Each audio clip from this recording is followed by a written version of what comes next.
and everybody would watch the videos, but then they're always disappointed and they're like, it's taking too long, it's not working. And they also my biggest thing is trying to manage people's emotions and their money. Not manage their money, but manage the risk their portfolio has. And everybody throws always the biggest targets out, and it makes people make stupid decisions. They just overbet, right? And I don't want people to, I've done that. I've blown up 3 accounts. I've been bankrupt before. I've gone down that path, and I would much rather hit a bunch of first, second, third base hits over and over and over and over again and miss out on some really big rallies.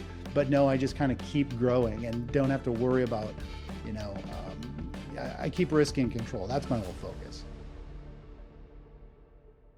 Yeah, I mean, there's a lot of pieces to that. I think, gold's been going up for the last, a couple of years simply. I think the central banks have been slowly accumulating and investors are accumulating.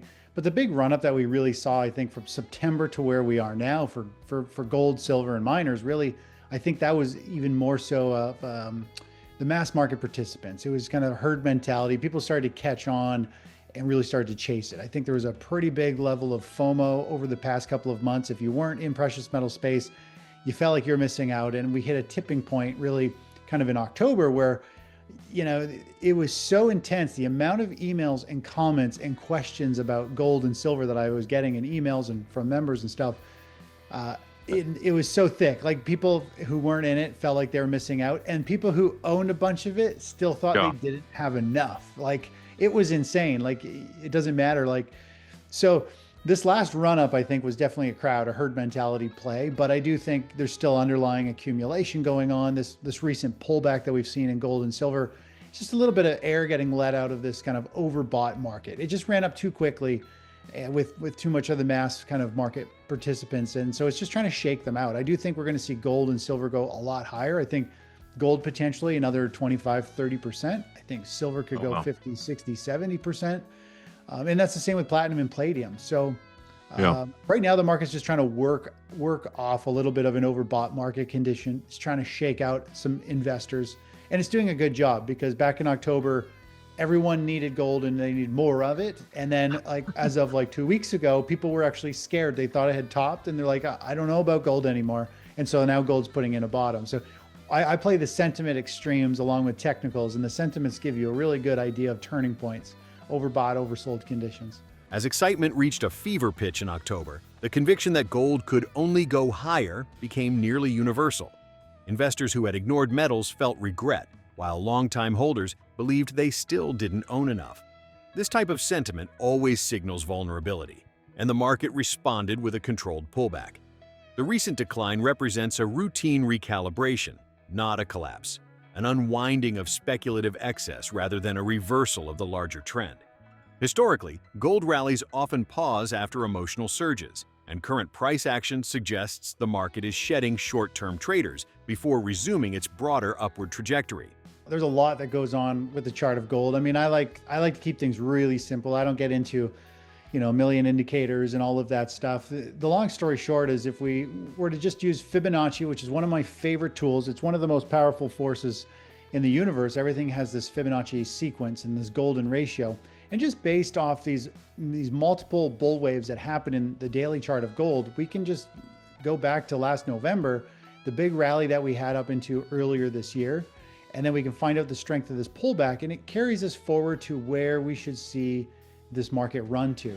And so, for example, we had done a trade right over here playing on gold. We had a nice 15% upside. We hit this 100% measured move right here. We closed out our gold trade. It was just a pure swing trade, hit the target, get out. And right after that, that's when the FOMO actually kicked in. You go into this little blow off phase. And I was telling, this is when everybody had to own it. They had to get back in. They had to buy more. I'm like, guys, relax. This is not a good sign if you feel this way, right? And then the market kind of shook things out. But what's interesting is the new chart pattern here. Now that we've got a peak and we have a potential low, we can actually figure out where this next upside move is going to be. So we can go to the high, the strength of this pullback. If we carry that forward, this shows us where we could see gold run up to, which is about $5,100, $5,200 per ounce. And so, that's what the chart is telling us. And at this point, the question is, how quickly does it get there? Is it going to run there over the next 1 or 2 months, have a very strong parabolic move? or is it going to trade sideways for a few months and then run higher?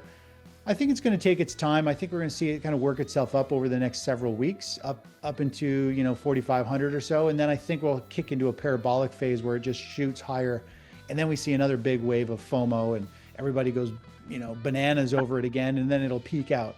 So that's kind of what I think is going to unfold for the chart of gold.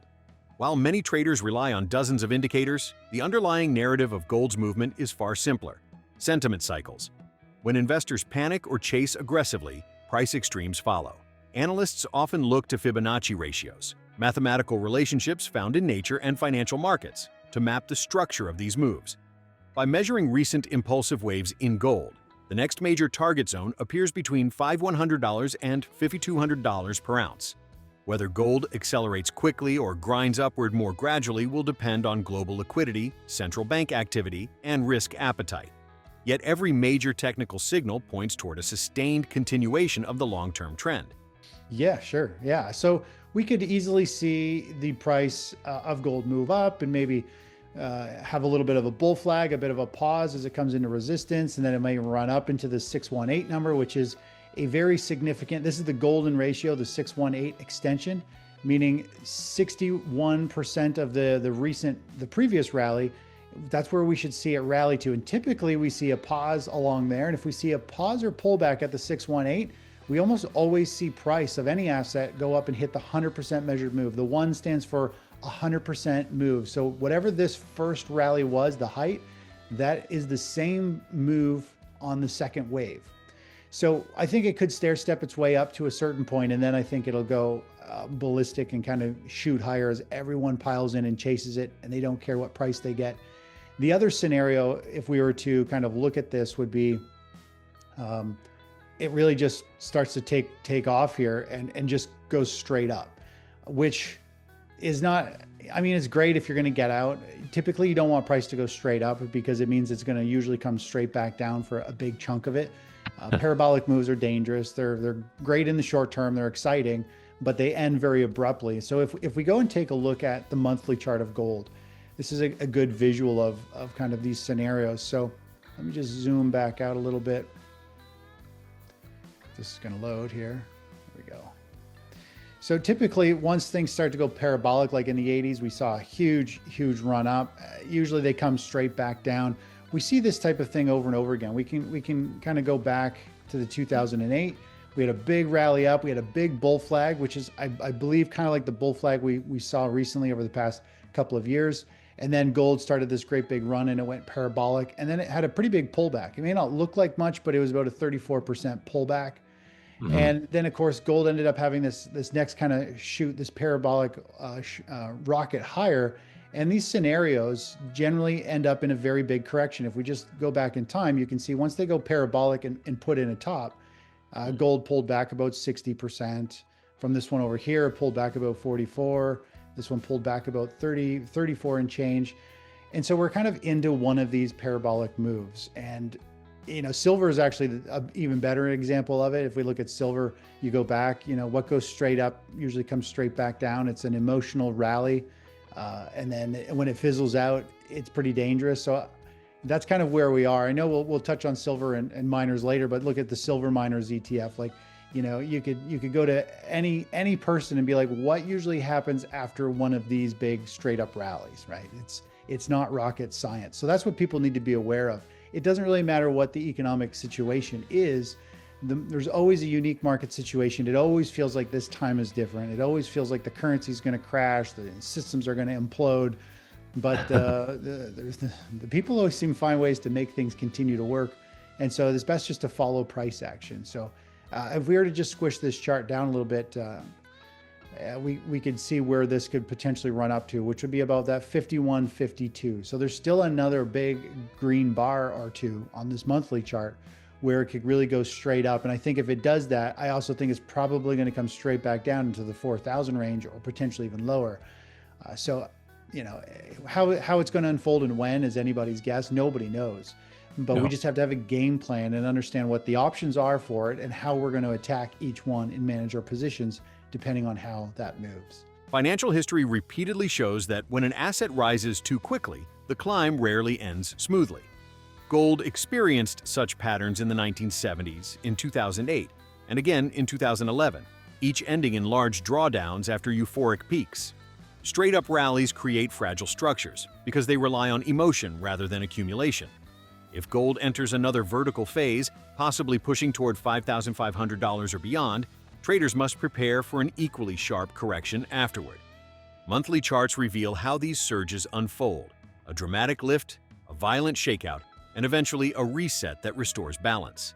The objective is not prediction, but preparation. That's called kind of like whole numbers. So like if you're a day trader, this is very important, especially when you're trading smaller stocks. But whole numbers are like significant numbers. 4,000. People will say if it's below 4,000 and it's in an uptrend, people are going to be like, well, I'm going to take some profits at 4,000. I think it's going for 4,000. Once you break 4,000, they're like, okay, well, I'm gonna sell some if it hits 5,000. And then of course, if something's above that price and it's coming down, say it's above 4,000, they're like, well, I'm going to buy some more when it hits 4,000. It's a round number, right? So it's the same with individual penny stocks. Every 10 cents is important. Every dollar, $1.50, $10, $20, like decade numbers. And so for gold, it seems to be more so the $1,000 mark. Everybody always seems to always shoot for the 1,000 mark. So, we broke through 4,000. It kind of had a little blow off phase. Everybody got excited. It's now pulled back. It drifted back down to 4,000 as support. And now it's starting to head up. And I think the next run, probably pushes up to that $5,000 plus mark going forward. So there's definitely a significance for those levels. Generally, if you're above a whole number like 4,000, it should act as support roughly. If you're under 5,000 and you come up to 5,000, it's probably going to act a little bit as resistance. There'll be people selling, locking in profits. Some people will be shorting it at that price. So those numbers, depending on what side, is either going to act as support or resistance.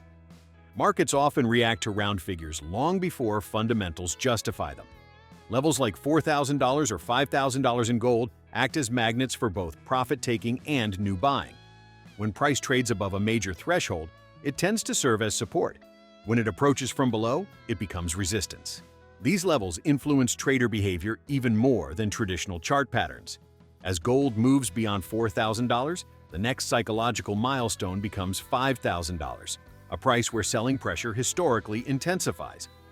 Understanding this behavior allows investors to anticipate crowd reactions and manage positions logically rather than emotionally, especially in fast-moving environments. The Fibonacci sequence, people should really look it up. It's pretty amazing. I did a video on how to use Fibonacci extensions, how to figure out where I call them invisible targets. The nice thing about Fibonacci, it's in the universe, flowers, the universe, the cloud formations, everything is pretty much built around this sequence. If you've seen like the conch shell and these weird spiral, that's what it is, right? So people should definitely look it up. It's a reoccurring theme in almost everything in the world, and it relates over to emotions, it relates over to charts. Charts really are just emotions of people. And the way it works is, what I like about it is most people don't use it. A lot of people don't know about it, and it gives you these invisible targets. So, I mean, like for example, when we draw an upside target here for gold, so we're having this giant rally up, and so that is the first move to the upside. This pullback is going to tell us where these next upside targets are based on psychology, based on momentum, based on just the way things move in this world. Everything vibrates at different vibrations. It's telling us we should see like 4,700. We're probably going to run into resistance there, and it might only be temporary, but we should run into some resistance. And then when we do hit the 100% measured move, you should expect some chaos. Typically, when you hit 100% measured move, the price usually kind of goes a little bit haywire here, and we tend to see it either blow through it temporarily and it creates a feeding frenzy, or it gets rejected very quickly. And that's exactly what happened with this one. We had a 100% measured move hit right here, and then we went into this feeding frenzy, and it chops things up. It doesn't mean it's the exact high. It just means that's where chaos is about to hit. Sellers are going to step in, people are going to have FOMO, and then they battle each other out in this noise, and then the dust will settle, and then it'll regroup for the next one. So definitely look it up, because it gives you these targets that other people just don't know how to gauge in most cases. And it's amazing when you lock in profits and you know these targets that the market and the universe is kind of gunning for, it really takes a lot of stress off. So if we were to look over to silver and we could take this recent low where it really started to break out of this kind of bull flag pattern, we can get an idea of where silver upside targets are. And silver's already had a very nice run. You can see the next conservative, this is the most conservative kind of target for silver, is about 56 and then about 63. Now there's a couple different ways we could draw this. Now if you're like if you want the real bullish outlook for silver, saying, okay, well, here's a standout low, here's a standout high, here's the current pullback, this will tell us kind of where that next move is, which is about $71, $72 for silver. Now, I usually don't gun for the big targets. A lot of people always like to put those on because people love big targets, but the reality is I like to stick with things that are likely to get hit. The problem is if you put these big targets on things, Steve, people throw risk out the window. They're like, holy crap, look how much I could make. And they're like, they put in a huge portion of their portfolio. And then when it does backfire, they get absolutely slaughtered. So I like to take these very conservative approaches, and I like to hit targets. I like to trim profits, move my stop up, and kind of play it that way versus reaching for the sky and then missing it and being like, wow, I rode it all the way up and then I rode it all the way back down because it didn't hit this pie in the sky target that somebody screamed out, right? So I generally don't throw out big targets. I could put out way bigger targets and everybody would watch the videos, but then they're always disappointed and they're like, it's taking too long, it's not working. And they also throw, my biggest thing is trying to manage people's emotions and their money. Not manage their money, but manage the risk their portfolio has. And everybody throws always the biggest targets out and it makes people make stupid decisions. They just overbet, right? And I don't want people to, I've done that. I've blown up 3 accounts. I've been bankrupt before.